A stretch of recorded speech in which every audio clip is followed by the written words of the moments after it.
Buenos días, hoy vamos a hablar del tema de las medidas epidemiológicas, específicamente los dos artículos que están propuestos para el día de hoy. El primer artículo es principales medidas en epidemiología. Entonces, a manera de introducción, tener claro que cuando se investiga en salud de la población, se identifica un problema, de ese problema parte una pregunta y de la pregunta parte una hipótesis que posteriormente es sometida a diferentes pruebas para refutarla o aceptarla como probablemente verdadera. Para realizar este proceso es muy importante tener claros los conceptos de medición y variables. Entonces, las variables se definen como aquellos atributos o características de los eventos, de las personas o de los grupos de estudio que cambian de una situación a otra o de un tiempo a otro. Entonces, las variables se dividen según su rol y según su naturaleza. Entonces, según su rol, existen variables dependientes, que también son llamadas variables de respuesta, y variables independientes, que son llamadas variables explicativas.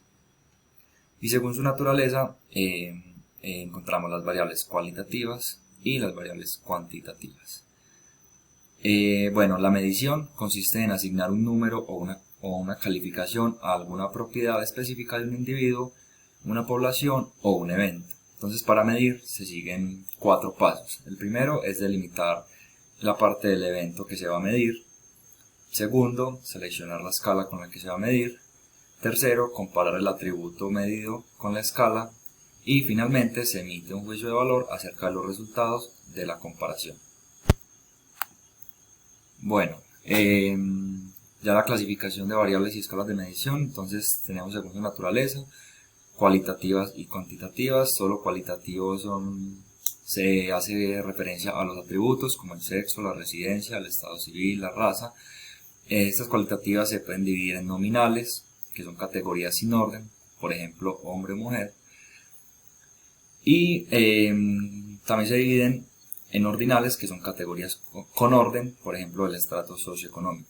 Dentro de las cualitativas nominales, estas también se pueden subdividir en politómicas, que son 3 o más categorías, o variables dicotómicas, que son únicamente 2 categorías. Entonces, por lógica, sabemos que entonces las variables cualitativas ordinales siempre van a ser politómicas. Bueno, por otro lado, las variables cuantitativas, como la estatura, el peso, el número de hijos, se dividen en variables cuantitativas de intervalo o cuantitativas de razón. Las de intervalo son aquellas que incluyen valores negativos y las de razón son aquellas que no incluyen valores negativos. Dentro de las cuantitativas de razón también se subdividen en cuantitativas de razón discreta o cuantitativas de razón continua. Las discretas incluyen únicamente los números enteros como el 1, el 2, el 3 y así. Y las cuantitativas de razón continua incluyen los números reales, que por ejemplo 1.5, 2.5 y así. Bueno, por otro lado, entonces una característica importante de los estudios epidemiológicos es que las relaciones entre las variables deben ser siempre traducidos en términos probabilísticos. Para esto, la investigación epidemiológica se basa en 3 tipos de medidas: las medidas de frecuencia, las medidas de asociación o efecto y las medidas de impacto potencial. Entonces, la construcción de estas medidas se realiza por medio de 3 operaciones aritméticas simples, que son las razones, las proporciones y las tasas. Las proporciones son aquellas medidas que expresan la frecuencia con la que ocurre un evento en relación a la población total. Las tasas expresan el cambio de un suceso en una población a lo largo del tiempo.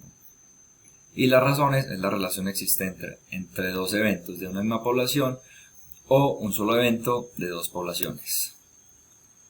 Bueno, el paso inicial de esta investigación epidemiológica es medir la frecuencia de los eventos en salud, con el fin de hacer comparaciones entre distintas poblaciones o en la misma población a través del tiempo.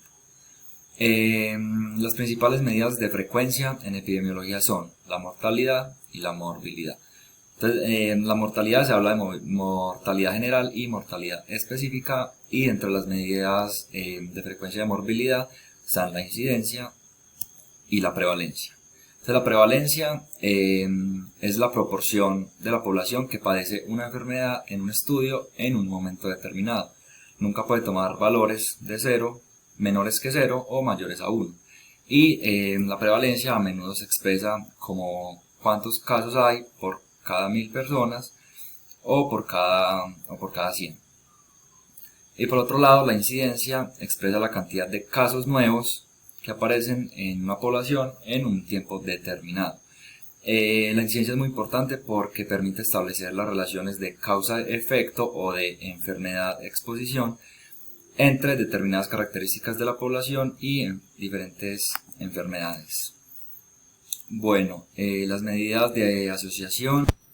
Estos son indicadores epidemiológicos que evalúan la fuerza con la que una determinada enfermedad o evento en salud se asocia con una exposición, como ya les dije, relación causa-efecto. Epidemiológicamente, las medidas de asociación son comparaciones de incidencia, por eso la incidencia es una medida tan importante, porque esta permite establecer un efecto entre la enfermedad y la exposición. Hay dos tipos de medidas de asociación, entonces las de diferencia o de efecto absoluto y las de razón o efecto relativo. Bueno, entrando ya en el segundo artículo propuesto para el día de hoy, que es la significancia clínica sobre significancia estadística y cómo interpretar los intervalos de confianza del 95%. Entonces, de nuevo, a manera de introducción, tener claro que el objetivo siempre de la investigación médica es mejorar la atención de los pacientes mediante estudios que permitan evaluar objetivamente el impacto de factores o intervenciones en la prevención o recuperación en salud. Entonces, con toda esta evidencia y con todas estas recomendaciones, todos estos pacientes se van a ver beneficiados a futuro. Todo esto es lo que llaman la práctica basada en la evidencia. Por otro lado, la estadística también es fundamental para predecir si el efecto encontrado en el estudio sucederá igual en los no participantes, o sea, en la gente que no hizo parte del estudio. Esto se conoce como el término de extrapolar, o sea, generalizar por ejemplo, un tratamiento para una población específica. Bueno, la hipótesis recordemos que es una deducción que se hace a partir de unos datos, a partir de un problema, y es lo que se quiere comprobar. Entonces tenemos dos tipos de hipótesis, la hipótesis nula y la hipótesis alterna. La hipótesis nula es aquella que afirma que no hay diferencias entre el valor hallado y el valor de referencia, y la hipótesis alterna, que es la que afirma que sí hay diferencias entre el valor hallado y el valor de referencia. Entonces, esta inferencia o deducción se ha sustentado por muchos años en la prueba de hipótesis con base en el valor de P, y más recientemente en la estimación del efecto y su variabilidad con el cálculo de los intervalos de confianza del 95%.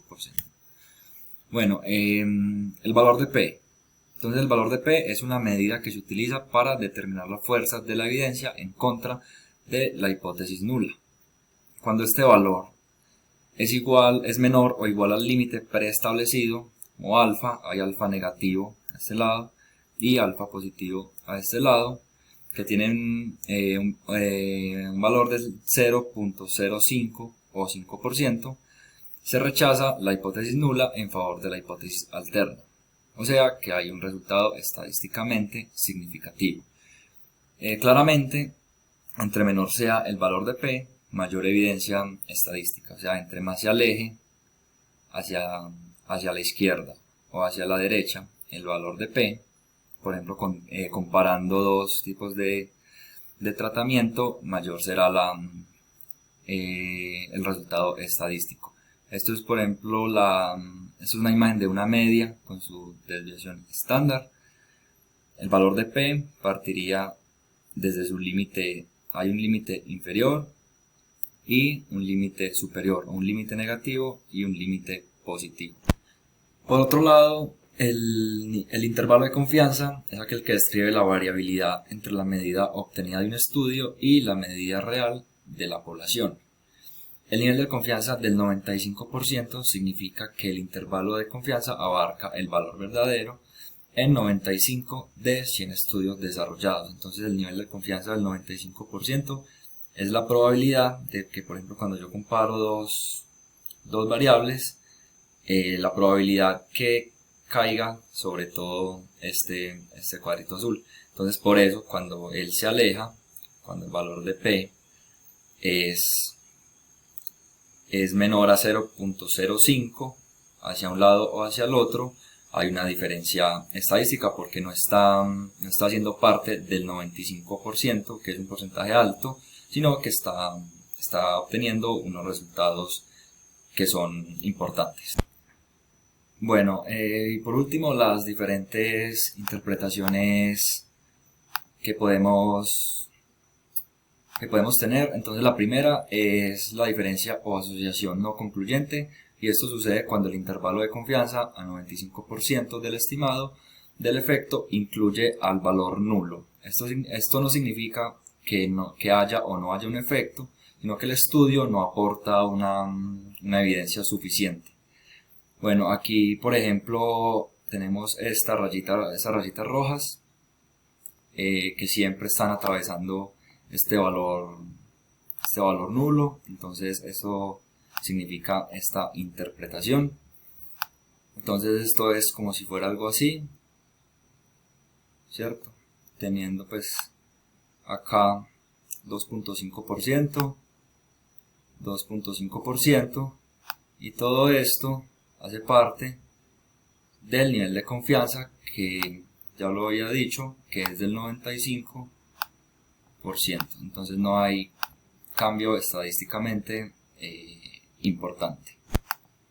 Bueno, la segunda interpretación sería la diferencia o asociación clínicamente intrascendente, y esto sucede cuando el intervalo de confianza a 95% se localiza entre el umbral estadístico y clínico sin tocar ninguno. Acá puede que haya algo de significancia estadística, pero el efecto es muy escaso y no es suficiente como para tener un impacto en la decisión médica. Entonces, por ejemplo, este de acá que está color anaranjado y este otro acá, él se intenta alejar del valor nulo, pero miren que no llega a ningún umbral, entonces no es clínicamente significativo.